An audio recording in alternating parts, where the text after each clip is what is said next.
Hi everyone, I'm Ben and welcome to my conference talk. I'm a high school senior and I'm presenting from the San Francisco Bay Area. Today I'll be discussing the topic of differentiating the determinants of U.S. elections based on office level. So more formally, my research question is, what are the differences between the determinants of the outcomes of senatorial, gubernatorial, and presidential elections in the United States between 2010 and 2016? So we're going to be following this format during my presentation. First, I'm going to be going over some prior research and how my own research differs from them. Next, I'm going to be covering how I conducted my research, including my data collection and my analysis process. And then I'm going to showcase the results of my research. And lastly, I'm going to be covering the implications of my results. So anecdotally, I found that voters behave differently depending on the election level. That's why I chose this research topic. So asking my own parents, for example, I found that they know much less about candidates below the presidential level and value different things depending on the office level. And previous research does confirm this, that this holds true across the general population. So for example, a 2015 study conducted by surveying a 2009 election concluded that local elections aren't just a rehearsal of general elections, but rather are quite unique in terms of voter preferences and voter behavior. So for example, it found that people with higher education levels in local elections people with higher education levels tend to attach more importance to general elections, while older people and people with lower education levels attach more importance to local elections. So two other studies comparing senatorial and gubernatorial elections both concluded that senators are linked to the successes and failures of the presidents and the federal government, while governors are held accountable to perceived state conditions. So election results and voter behavior definitely vary based on the election level, but how do we pinpoint the specific differences? So many previous studies, like the one I've just discussed, like the previous three I've just discussed, have used surveys. So in this study, I'll be analyzing demographic data. So basically, given a list of demographic features, what I'm going to be doing is developing a model to predict election results based on those features. And after that, I'm going to be analyzing the model to determine for which features were just emphasized the most, right? And then lastly, I'm going to be repeating this for senatorial, gubernatorial, and presidential elections. Yes. So the model I used is called the random forest algorithm, and I implemented this using a library in Python called scikit-learn.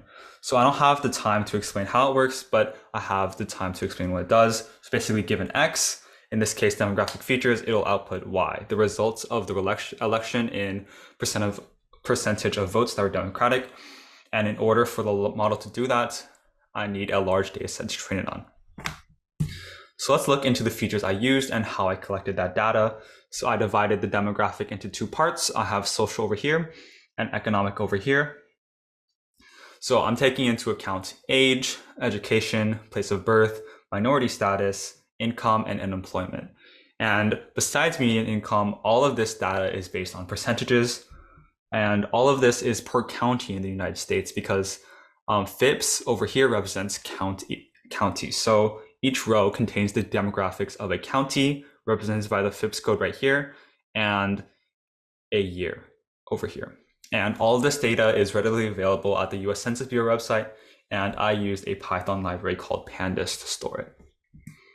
So for the election results themselves, I found them per county at a database online in UC San Diego. They're also organized by FIPS code and year. So each election result over here, each row corresponds to a demographic at a specific county and a specific year. So for each demographic at a specific county and year, the model is being trained to predict results over here, which is the percentage of Democratic raw votes to total two-party votes. So let's go over the actual results of the model now. Now this is a graph comparing the predicted results to the actual results of presidential elections per county. And you can see the positive correlation is kind of there. There's quite a few outliers because human voting behavior is obviously very unpredictable, and there's other factors, but it's accurate enough where it can pretty accurately make a prediction. So the demographic features are a fairly reasonable predictor for election results. So that actually lets us answer the research question I posed in the beginning. So this is the actual demographic feature comparison between the three levels of election. Now, there's some notable similarities and differences here. So for similarities, the minority population, education, and employment rate are consistently the biggest predictors, or like the most important factors to take into consideration when making predictions. And the bottom three are the other three factors. And for differences, the minority population, for example, plays a really big role in presidential elections, while unemployment is highly emphasized for senatorial elections. So let's move on to the conclusion and interpretation. So my model suggests that while certain factors like minority population, education level, and employment, they consistently appear as significant determinants, the impact can actually vary significantly depending on the type of election. And it confirms like the original hypothesis in the beginning of my presentation, and confirms what the previous studies were saying.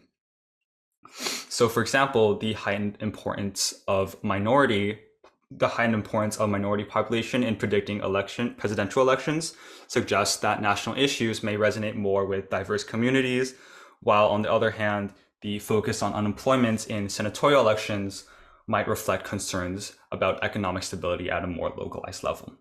And another key point that I mentioned before is that the model really doesn't capture the full complexity of voter behavior. We're just not that simple. So other factors like campaign strategies, candidate personalities, current events, they also play extremely important roles. And so the results of the model should be interpreted as a broader picture that includes both demographic trends and other influential factors. And as always, it's crucial to approach the data with an understanding that correlation does not imply causation.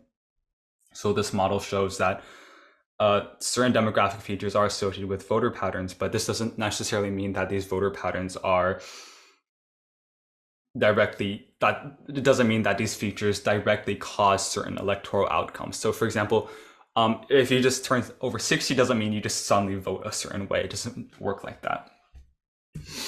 And lastly, to wrap this presentation up, I want to discuss some potential improvements to the study. So the first one is we can potentially go further back and even further forward, because I only went from 2010 to 2016. But one thing to keep in mind is the change in political party platforms. For example, the Republican Party under Ronald Reagan is extremely different than the Republican Party right now. Another thing is adding more demographic features to analyze. So one thing I want to add was religious affiliation, for example, but that was extremely hard to find because the Census Bureau actually does not keep track of religious affiliation.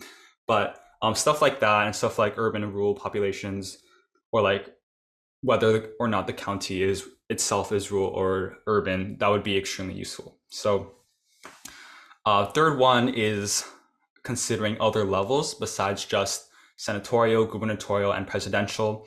Now, I actually wanted to do other levels like congressional and local. They had different problems. So local elections, the data for that is extremely sparse and extremely unorganized, especially for like those smaller cities. So like the election results of big cities are fairly easy to find, but just small cities, those are really sparse. And congressional, it was hard to find data that was also based in counties, because the congressional elections are based in congressional districts instead of counties. And lastly, we can experiment with different models besides random forest, like XGBoost, and kind of determine which one is the best. So that concludes my presentation. Obviously, because I'm asynchronous, I can't answer any questions, but feel free to email me here if you have any. Thank you all so much for listening.